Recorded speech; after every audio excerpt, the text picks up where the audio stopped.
It is. Today, we are exploring a profoundly unique piece of writing.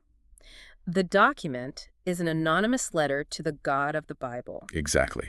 Written in the 21st century. Right, and the signature at the bottom simply reads, "A human being who is still searching." Which is such a fascinating hook. It basically functions as this massive philosophical thought experiment. The writer takes the sacred text, examines it through a modern ethical lens, and essentially drafts a critical review for the creator of the universe. That is the mission for our deep dive today. We are going to explore this document, which respectfully but firmly points out moral contradictions within the biblical text, and then actually goes so far as to propose modern line-by-line edits to the scriptures. Red penning the universe, essentially. Exactly. The true value of digging into a source like this lies in examining that intense friction between ancient foundational texts and our contemporary understanding of humanism and morality. Okay, let's unpack this. To really grasp what this document is trying to do, we have to look at the tone established right on page 1. It's addressed to an omniscient, omnipotent creator, but the opening lines immediately clarify that this isn't an exercise in blasphemy or mockery. Yeah, the writer comes armed with something far more potent than anger. Genuine questions. I found that framing so compelling. The logic is that an all-knowing God would be able to look at the human heart and see that this letter stems from a desperate desire to understand rather than, a desire to tear down. Right. And the central premise is actually quite straightforward, even if the implications are incredibly heavy. The writer states they have sat down and thoroughly read the book that earthly institutions claim is the ultimate dictated word of God. And the resulting argument is basically this. If the Creator is truly all-knowing, entirely good, and the definition of love, then this specific book, in its current unedited form, does not do him justice. What's fascinating here is that the document uses questioning not as an insult to the divine, but as the most sincere form of seeking truth. It is essentially a modern wrestling match with the Epicurean paradox. The ancient philosophical problem of reconciling an all-powerful, all-loving God with the existence of profound suffering and flawed moral codes. Precisely. The writer takes the classical attributes assigned to the God of the Bible, absolute justice, perfect love, and holds the text up to a mirror. When the reflection falls short of those divine attributes, the document shifts into editorial mode, Suggesting exactly how the scriptures should read if they were penned by a morally flawless being. It's such a massive conceptual leap, from critiquing history to actually submitting a line edit to the universe. and they dive headfirst into some of the most difficult passages imaginable. Starting with the institution of slavery. We are talking specifically about chapters like Exodus 21 and Leviticus 25. The core roadblock highlighted isn't merely that slavery happened to exist in the ancient Middle East. It is that the biblical text doesn't unequivocally condemn it. It regulates it. Yes. The document zeroes in on the deeply uncomfortable reality of those passages. They operate as a legal framework, providing detailed instructions on how to purchase human beings. There are specific guidelines outlining how severely a master can physically beat an enslaved person without facing criminal charges. And stipulations regarding which foreign individuals can be kept as property permanently, passing them down as inheritance. Reading those verses through a modern lens is incredibly jarring. The document focuses on a massive moral disconnect here. Arguing that chaining a person, buying them, and selling them like livestock is the ultimate degradation of human life. The philosophical argument is that if a divine being is the ultimate moral author of reality, that being would inherently know that humans cannot be reduced to property, regardless of the era. It raises a piercing question about divine accommodation. Theologians often argue that God was accommodating the harsh cultural norms of the Bronze Age, but this writer pushes back hard against that idea. Essentially asking, if you possess ultimate moral authority, why not just establish a clear boundary? Why wasn't there a singular, unmistakable line stating that no human should ever enslave another? That exact sentiment leads to the first major proposed edit in the letter. The suggestion is to take a red pen and replace every single regulation of slavery in the text with an absolute, explicit prohibition, A hard commandment. carrying the exact same eternal weight as "thou shalt not kill." Think about the ripple effects of an edit like that. It would completely shift the text from being a document that manages ancient cultural compromises to a text that establishes a timeless, universal moral absolute.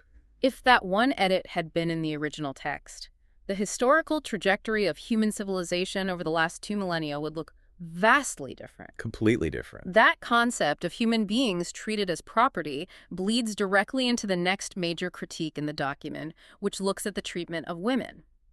The writer builds a case that throughout both the Old and New Testaments, women are fundamentally treated as subordinate assets. First belonging to the father, with ownership later transferring to the husband. The citations provided for this are highly specific. At Numbers 30. Yes, which establishes a legal framework where a woman's personal vows or promises are considered valid only if the dominant male figure in her life, a father or husband, approves of them. He has the power to unilaterally nullify her word. And it doesn't stop in the Old Testament. The letter brings in the Apostle Paul's writings in 1 Corinthians, highlighting the instructions that demand women remain silent in the church gatherings. If they have questions about their faith, they are told to wait and ask their husbands at home. The cognitive dissonance for the writer is palpable here. The text claims God created humanity as a mirror of the divine nature, yet the subsequent rules completely strip half of humanity of their spiritual autonomy. But the document reserves its sharpest criticism for a much darker legal code found in Deuteronomy 22. That is a profoundly difficult passage to grapple with.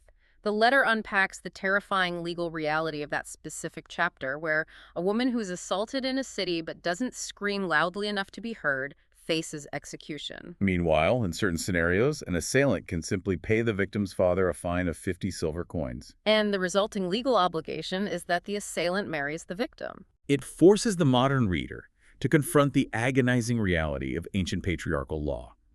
The anonymous writer looks at these verses and effectively asks how any of this could possibly be the dictated word of a perfectly just and loving creator. How does one reconcile a God of love with a law that punishes a victim of violence so brutally? The proposed solution is a sweeping, foundational edit to the scriptures. The document demands that the book explicitly state that men and women possess the exact same dignity and the exact same rights. Both under human law and before the divine, it asks for a clear declaration that no human body belongs to anyone else. And in direct response to the Deuteronomy passage, the edit goes further.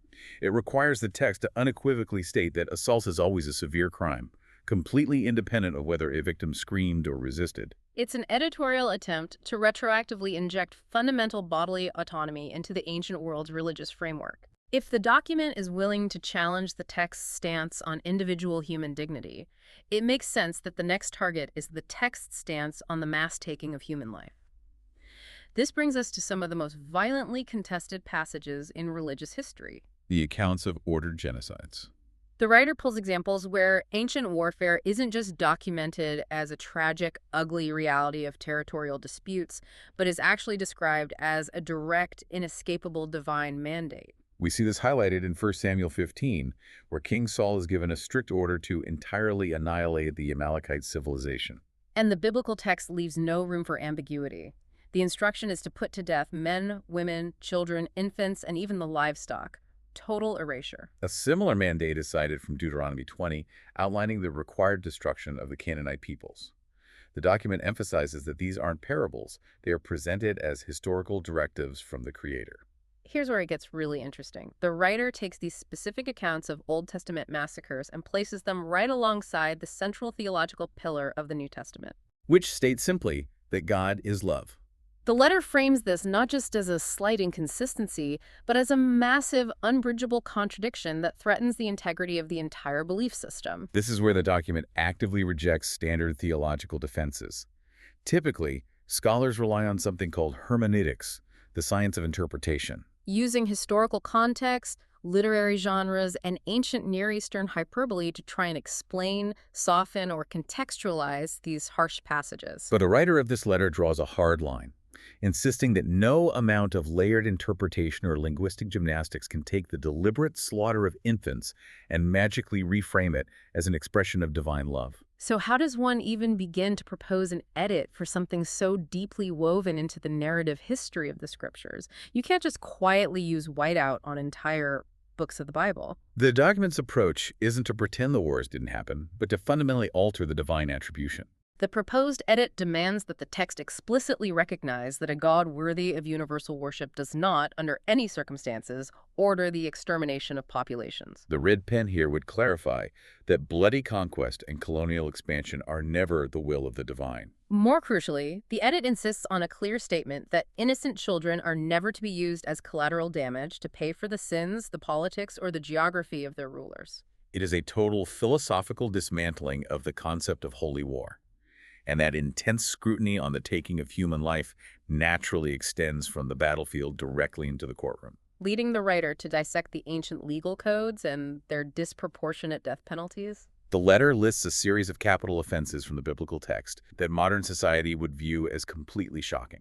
For instance, citing Exodus 35.2, which mandates executions simply for working on the Sabbath day. They also bring forward Leviticus 20.9, which requires the death penalty for anyone who curses their mother or father. Alongside Leviticus 20.13, which mandates death for practicing homosexuality. The penalty for blaspheming the name of God is also thrown into this glaring spotlight. I think the most powerful point the document makes here isn't just about the severity of the ancient laws, but the historical body count those words created. The writer forces us to remember that these aren't just abstract rules on a dusty scroll. For centuries, these exact verses were weaponized by religious and political authorities to legally justify the imprisonment, torture, and execution of real, living human beings. It adds an immense, heavy realization to the deep dive. The letter paints a vivid picture of the victims of these laws. People who lived, who fell in love, who had complex inner lives. And who, in many tragic cases, probably prayed to the very same God right up until the moment they were killed in his name. The philosophical argument is that divine justice cannot possibly look like executing a person over their identity, their verbal critiques, or their need to gather firewood on a day of rest. To fix this, the writer submits a highly specific legal edit. The suggestion is to systematically eliminate any death penalty from the scriptures that is not directly and undeniably tied to causing concrete, irreparable physical harm to another person. But the writer doesn't stop at deletion. They suggest adding a feature that modern readers are very familiar with. A contextual warning label. The edit proposes inserting a clear, explicit note into the text, stating that these specific, brutal laws belong to a highly specific, ancient cultural context. A warning label on a sacred text. That is a wild concept. The idea is to formally declare that these rules do not constitute an eternal mandate for all of humanity forever. It's a desperate plea to bake historical context directly into the religious framework, preventing future generations from weaponizing ancient anxieties. This deep-seated need to understand the logic of divine justice, or what often looks like a complete lack of it, is exactly what propels the letter into its most philosophical territory yet. The Book of Job and the agonizing problem of innocent suffering. The Book of Job is arguably one of the most debated pieces of literature in human history, and the document tackles its premise head-on. The writer essentially frames Job's devastating tragedy as a cosmic wager. The biblical narrative shows God allowing a destructive force to completely dismantle Job's life. And remember, Job is explicitly described as a blameless, perfectly just man. Yet he loses his health, his wealth, and his entire family, seemingly just to prove a point about human loyalty under pressure. The letter focuses heavily on the collateral damage of this cosmic test. Job didn't do anything to deserve the punishment, but his children certainly didn't do anything to deserve being wiped out. The writer vividly describes Job's family as dying like disposable pieces in a board game they never consented to play. That imagery of innocent people as literal game pieces is haunting. The document then moves to the climax of the story, which I find to be the most frustrating part of Job. After enduring all of this horrific, unjustified suffering, Job begs the heavens for an answer. And God finally speaks to him out of a terrifying whirlwind, but the response isn't a warm embrace or a clear explanation. The divine voice simply demands, "Where were you when I laid the foundations of the earth?" The letter analyzes that specific divine response and argues that it is nothing more than a staggering display of sheer, overwhelming authority. It doesn't offer a philosophical answer for the existence of evil, and it certainly doesn't offer an apology for the loss of Job's children. It is the Creator pointing to the sheer magnitude of his own power to effectively silence a traumatized human's completely valid questions. If we connect this to the bigger picture, Yeah. well, the document is using Job to highlight the universal, everyday human struggle. When a natural disaster wipes out a town or a child gets a terminal illness, when terrible things happen to innocent people, what is the nature of the divine response? The writer's proposed edit for the Book of Job doesn't actually demand a perfectly neat, mathematically satisfying answer to the problem of evil. because the writer understands that maybe such an answer doesn't exist. Instead, the edit asks for something deeply human, an acknowledgement of the pain. The proposal is that the text should explicitly state that the suffering of innocent people is not a secret divine test, nor is it a mysterious, brilliant master plan. The edit asks the text to reframe human tragedy as exactly that, a tragedy, something that requires boundless compassion and empathy from the divine, rather than a terrifying display of power or an impenetrable wall of silence. A profound shift in perspective. So what does this all mean? We have walked through these incredibly intense specific critiques from the laws of slavery to the problem of evil. After reviewing the ancient text and suggesting all of these sweeping humanist edits, where does the anonymous writer ultimately land? What is the grand conclusion? The final thesis of the letter is deeply poignant and strangely beautiful. After confronting the regulations regarding human property, the marginalization of women, the historical horror-ordered genocides, and the unresolved cosmic silence in the face of suffering, the writer concludes something major. That this book simply cannot be the perfect, flawless, dictated word of a truly loving and omniscient God. But it is vital to point out that the letter doesn't end by throwing the book in the trash. That is a crucial distinction. The writer doesn't declare the scriptures worthless. Instead, they argue that the Bible is a profoundly honest, albeit deeply flawed, reflection of the human beings who actually held the pen. Precisely. The document suggests that the text acts as a mirror for ancient humanity. It captures their deepest cultural fears, their prejudices, their justification for bloody wars. But it also captures their most luminous, beautiful, and desperate attempts to understand the divine.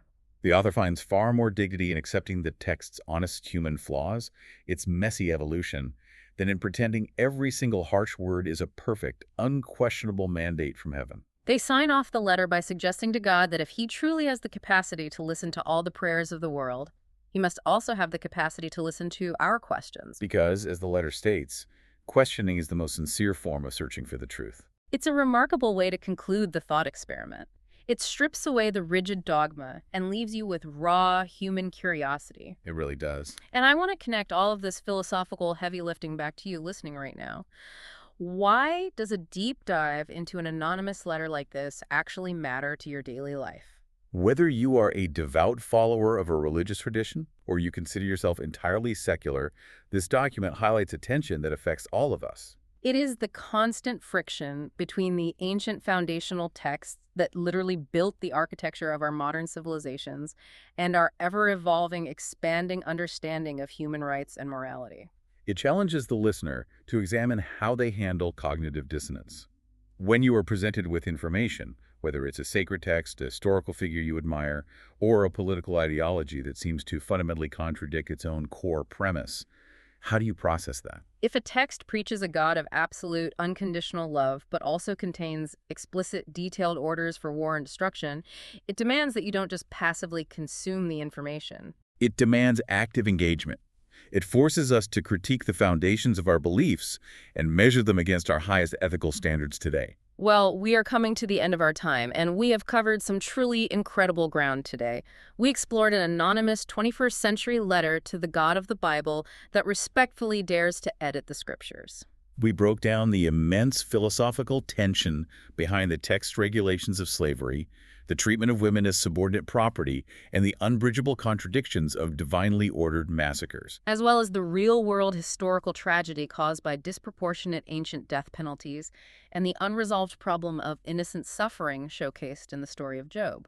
And we wrapped up with the writer's ultimate realization that acknowledging the very real, very messy human flaws within a sacred text might actually be a more dignified approach to faith than stubbornly insisting on its absolute literal perfection. Once again, we want to reiterate that our mission today was purely to examine these intense, thought-provoking philosophical arguments from our source material. We aren't here to tell you what to believe about God, the universe, or the Bible. We just wanted to take you on a journey through a truly fascinating piece of writing that challenges the status quo. To leave you with something to chew on as you go about the rest of your day, I will hand it over for one final thought. The anonymous author of this letter firmly believes that questioning is the highest, most sincere way to search for truth. So what happens to a society, or even to our own personal intellectual growth, when we decide that a foundational text, a historical figure, or a deep-seated belief is completely off limits to our questions. That is a phenomenal question to end on, and definitely something for all of us to mull over. Thank you so much for joining us on this deep dive. We absolutely love unpacking these complex, heavy ideas with you. Stay curious, keep asking those hard questions, and we will catch you next time.